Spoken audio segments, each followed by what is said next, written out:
नमस्कार बच्चों, स्वागत है आपका अपना यूट्यूब फैमिली सी के क्लासेस में। तो बच्चों, आज के इस वीडियो में हम लोग बात करने वाले हैं आज जो हुए सेंटअप एग्ज़ाम का, हाई स्कूल में सेंटअप एग्ज़ाम का जो हिंदी क्वेश्चन है उनके बारे में। तो वीडियो को पूरा देखने की कोशिश करिए, यह आपके लिए बहुत ही इम्पोर्टेंट हो सकता है, आपके एग्ज़ाम के पॉइंट ऑफ व्यू से बहुत ज़्यादा महत्वपूर्ण हो सकता है। तो इससे पहले आप एक काम करना बच्चों कि अगर आप चैनल पे नए हैं तो चैनल को सब्सक्राइब करना और बेल आइकन को ऑल पे सेट करना और अपने दोस्तों में इसको शेयर करना। चलिए बिना देरी किए वीडियो को हम लोग स्टार्ट करते हैं।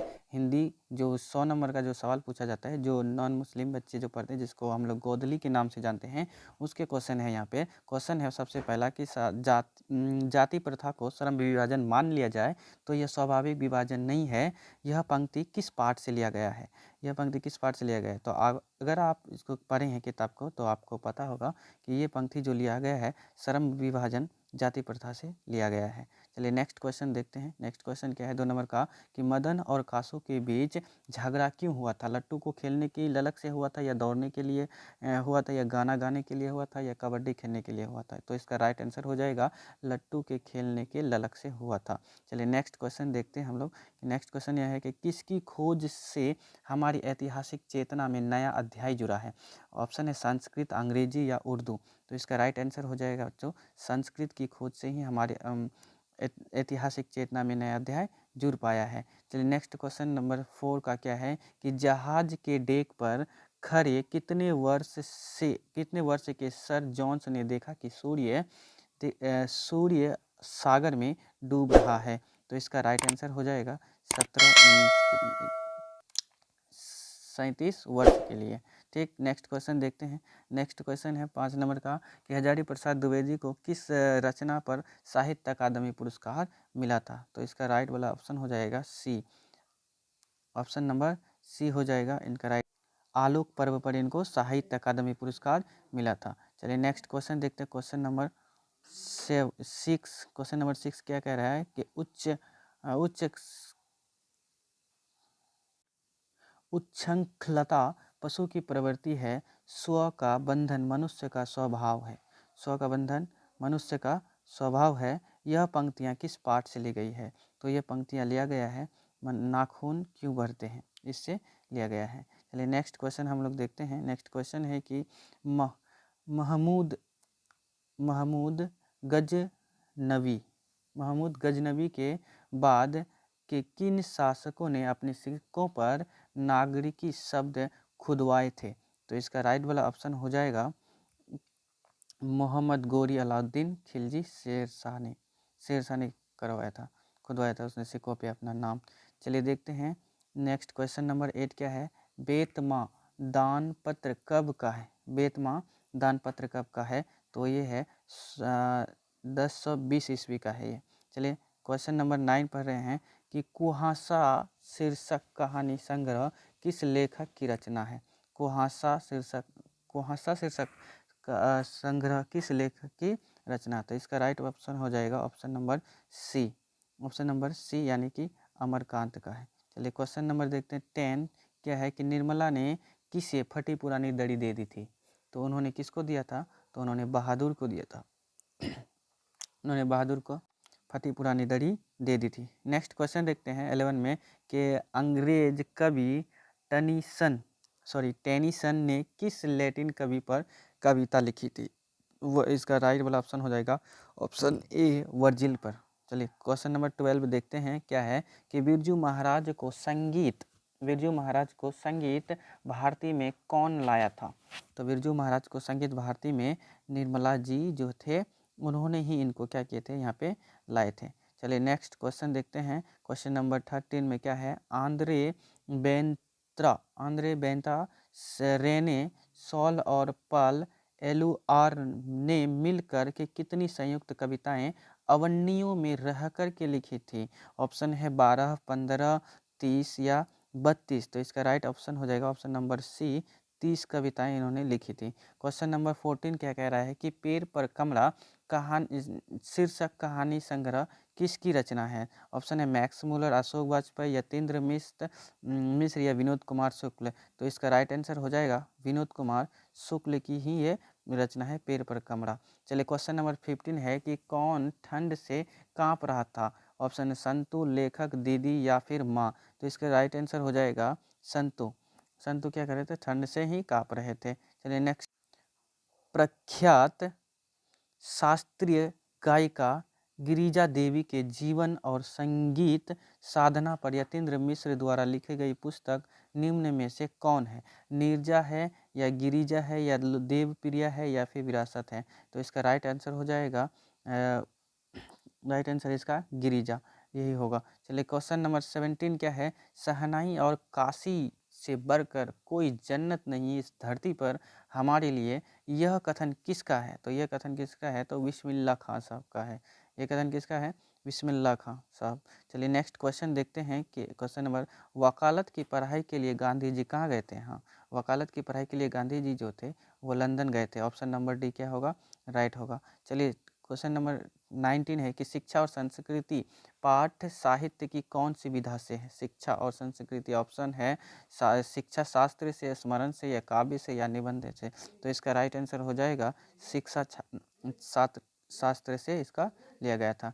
चलिए 20 नंबर का क्वेश्चन है कि भंगू भंगू अगर नरेंद्र घर में घुसे तो साले के हाथ पैर तोड़ बाहर फेंक देना, यह किसने कहा था।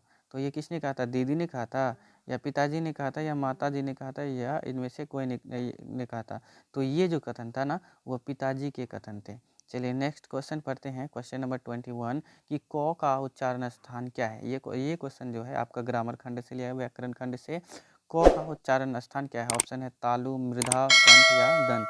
तो इसका राइट आंसर हो जाएगा कंठ ना। चलिए नेक्स्ट क्वेश्चन है कि जिन स्वरों का उच्चारण नाक और मुंह से होता है और उच्चारण में लघुता रहती है उन्हें क्या कहते हैं। तो उन्हें हम लोग क्या कहते हैं, अनुनासिक कहते हैं उन्हें।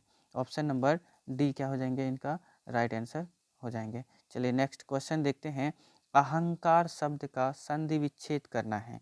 तो अहंकार शब्द का संधि विच्छेद जो इसका हो जाएगा अहन जोड़ आकार, अहन धन कार, यानी कि ऑप्शन नंबर सी इसका क्या हो जाएंगे, राइट हो जाएंगे। चलिए नेक्स्ट क्वेश्चन देखते हैं कि निम्न में शुद्ध कौन है। निम्न में शुद्ध, यहाँ पे देखो प्रणाम शब्द को लिखा गया है कि कुछ अलग अलग शब्द लिखे गए हैं, उनमें से आपको शुद्ध यानी सही सही को ढूंढना है। जैसे यहाँ प्रणाम लिखा हुआ है, यहाँ प्रणाम लिखा हुआ है, तो आप लोगों को ऑप्शन नंबर बी क्या है इसका राइट आंसर है, प्रणाम शब्द ये सही है। चलिए क्वेश्चन नंबर 25 क्या कह रहा है, मोहन शब्द कौन संज्ञा है। तो मोहन क्या है, एक व्यक्ति है। तो इनका क्या होगा right answer, option number C क्या होगा इसका राइट ऑप्शन होगा, व्यक्तिवाचक संज्ञा है। चलिए 26 नंबर का सवाल है कि चित्र शब्द कौन लिंग है। तो चित्र जो होते हैं ना उनका लिंग निर्धारण करने का रहा है कि स्त्रीलिंग है, पुल्लिंग है, उभयलिंग है या इनमें से कोई नहीं है। तो चित्र शब्द जो है वो पुल्लिंग होते हैं। नेक्स्ट क्वेश्चन देखते हैं, क्वेश्चन नंबर 27, भाप भाप शब्द है क्या है, देशज है, क्या है, तद्भव है, तद्भव है, देशज है, विदेशज है या फिर देशज है। तो इसका क्या है, ये भाप शब्द जो है ये है तत्सम शब्द है ये। चलिए नेक्स्ट क्वेश्चन देखते हैं, क्वेश्चन नंबर 28 कि पंडित शब्द की स्त्रीलिंग रूप बताए। हाँ, पंडित शब्द की स्त्रीलिंग रूप, यानी कि जो पंडित जैसे कि कोई शिक्षक होते हैं तो उसकी स्त्रीलिंग शिक्षिका होती है, तो इसी तरह से पंडित की क्या होंगे, तो पंडितिनी हो जाएगी। ठीक है, चलिए नेक्स्ट क्वेश्चन देखते हैं हम लोग 29 का, हिंदी में कितने कारक हैं। तो ये हिंदी में आपको पता है कि ये 8 कारक होते हैं। चलिए नेक्स्ट क्वेश्चन देखते हैं कि मछुए ने मछली मारा, मछुए ने मछली मारा किस कारक का ये उदाहरण है। तो कर्ता ने कर्म को कर्ण से कर्म पर, इस तरह से आप लोग ने याद किए होंगे। तो कर्ण क्या है, इसका राइट ऑप्शन क्या हो जाएगा, कर्म से, कर्म कारक का ही ये उदाहरण है। नेक्स्ट क्वेश्चन देखते हैं, क्वेश्चन नंबर 31, आप क्या राय देते हैं, आप क्या राय देते हैं कि किस वर्ण का उदाहरण है। तो ये नीजवाचक है, इसका राइट ऑप्शन हो जाएगा ऑप्शन नंबर ए, नीजवाचक। चलिए क्वेश्चन नंबर 32 है कि कुछ लड़के खेल रहे हैं, किस विशेष का उदाहरण है ये। कुछ लड़के खेल रहे हैं तो किस विशेष का उदाहरण है, गुणवाचक है, संख्यावाचक है, तो परिमाण बोधक है या इनमें से कुछ नहीं। तो यहाँ पे कुछ लड़के हैं, तो लड़के क्या होते हैं, यहाँ पे संख्या में है तो ये क्या हो जाएंगे, संख्यावाचक ही ये होंगे। चलिए नेक्स्ट क्वेश्चन देखते हैं कि क्रियाओं के व्यापार की निरंतरता को कहते हैं। क्रियाओं के व्यापार की निरंतरता को क्या कहते हैं? वर्तमान काल कहते हैं। इसे राइट ऑप्शन सी। चलिए नेक्स्ट क्वेश्चन है कि चिड़िया शब्द क्या है? ये चिड़िया शब्द तत्सम है, तद्भव है, विदेशज है या देशज है? देखिए बच्चे, यहाँ पे कोई बच्चे ने देशज लगाया है, जो कि ये गलत है, ये नहीं होंगे। इसका राइट ऑप्शन क्या हो जाएगा? बी। ये क्या है? तद्भव है। नेक्स्ट क्वेश्चन है बनावट के विचार से शब्द के कितने भेद होते हैं? तो बनावट के विचार से शब्द के ऑप्शन है 1, 2, 3 या फिर 4। तो बनावट के विचार से शब्द के 3 भेद होते हैं। नेक्स्ट क्वेश्चन देखते हैं क्या है? सपूत शब्द में उपसर्ग है। सपूत शब्द में कौन सा उपसर्ग है? उपसर्ग और प्रत्यय आप लोग पढ़े हैं, उपसर्ग आगे लगता है और प्रत्यय पीछे लगता है। तो सपूत में 100 प्रत्यय है।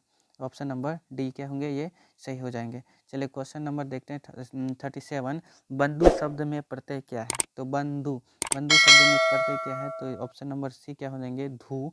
ये बंधु शब्द का प्रत्यय है। राष्ट्र शब्द का विशेषण क्या होता है? राष्ट्र शब्द का विशेषण क्या होता है? राष्ट्रीय होता है या राष्ट्रीय होता है या राष्ट्रित या राष्ट्रीय? तो इसका ऑप्शन नंबर बी क्या हो जाएंगे?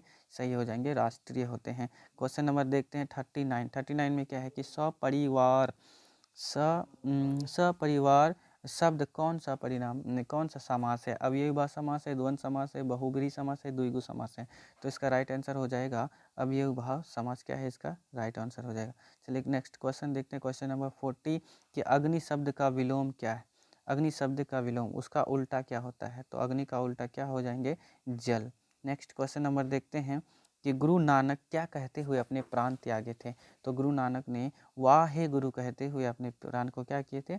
त्याग दिए थे। चलिए नेक्स्ट क्वेश्चन देखते हैं गुरु नानक का जन्म कब हुआ है? तो गुरु नानक का जन्म 1669 ईस्वी में हुआ था, कंटारा नामक एक प्रदेश में। ठीक। 47 नंबर का क्वेश्चन देखते हैं 43 नंबर का कि मोहन छवि रस खलनी लखी अब दृग अपने नाही, ये किस कविता की पंक्ति है? तो ये पंक्ति है प्रेम यायनी श्री राधिका रस खान के द्वारा लिखी गई है ये। चलिए नेक्स्ट क्वेश्चन देखते हैं घनानन ने नादिर शाह के सिपाहियों की को 3 मुट्ठी क्या दी थी? तो इन्होंने क्या दी थी? 3 मुट्ठी सोना दी थी या चांदी दी थी या हीरा? तो इन्होंने 3 मुट्ठी धूल दी थी। ऑप्शन नंबर डी क्या होंगे? राइट हो जाएंगे। चलिए क्वेश्चन नंबर 45 देखते हैं कि स्वदेशी शीर्षक कविता के रचनाकार कौन है? तो स्वदेशी शीर्षक के कवि के रचनाकार होते हैं बद्री नारायण चौधरी प्रेमघंद। चलिए क्वेश्चन नंबर नेक्स्ट देखते हैं कि 46 में कि भारत माता शीर्षक भारत माता शीर्षक किस कविता संग्रह से संकलित है? तो इसका राइट आंसर हो जाएंगे ग्राम्या। क्या हो जाएंगे इसका राइट आंसर? ग्राम्या से क्या है? ये संकलित है। चलिए नेक्स्ट क्वेश्चन देखते हैं कि दैन्य जरित अपलक जैन्य जरित अपलक नत चितवन अंधेरों में चीर नीरव रोदन, यह पंक्ति किस कविता की है? स्वतंत्र का जन्म की है, एक वृक्ष की हत्या या भारत महिमा भारत माता या फिर अक्षर ज्ञान? तो इसका राइट आंसर क्या हो जाएगा? भारत माता से ये लिया गया है। नेक्स्ट क्वेश्चन है क्वेश्चन नंबर 48 कि परशुराम की प्रतीक्षा किसकी रचना है? सुमित्रा नंदन की है, अनामिका की है या फिर कुंवर नारायण सिंह की है या फिर रामधारी सिंह दिनकर? तो इसका राइट आंसर हो जाएगा option number D, Ramdhari Singh Dinkar. 49 का सवाल है कि कवि रामधारी सिंह दिनकर के अनुसार जनतंत्र के देवता कौन होते हैं? तो इनके अनुसार जनतंत्र के जो देवता होते हैं वो किसान और मजदूर होते हैं। किसान मजदूर ही जनतंत्र के देवता हैं। नेक्स्ट क्वेश्चन है कि सच्चिदानंद हीरानंद व तिस्या नगे को हिंदी के अलावा और किस भाषा का ज्ञान था? तो इन्हें संस्कृत का ज्ञान था। ऑप्शन नंबर ए राइट हो जाएंगे। चलिए क्वेश्चन देखते हैं 51 क्वेश्चन में कि हिरोशिमा शीर्षक कविता किस कहानी संग्रह से संकलित है? तो इसका राइट आंसर हो जाएगा आपका सदा निराशे। तो बच्चों आज का ये वीडियो यहीं तक रहता है। अगर आप चाहते हैं कि नहीं और भी इधर 50 सवाल को अगर हम आपके साथ लाएं तो आप नीचे कमेंट बॉक्स में ज़रूर लिखिए और इस बीच में आप क्या कीजिए वीडियो को अपने दोस्तों में शेयर कीजिए। अगर आप चैनल पर नए हैं तो इनको ज़रूर सब्सक्राइब कीजिए और बेल आइकन को ऑल पे सेट कीजिए। धन्यवाद।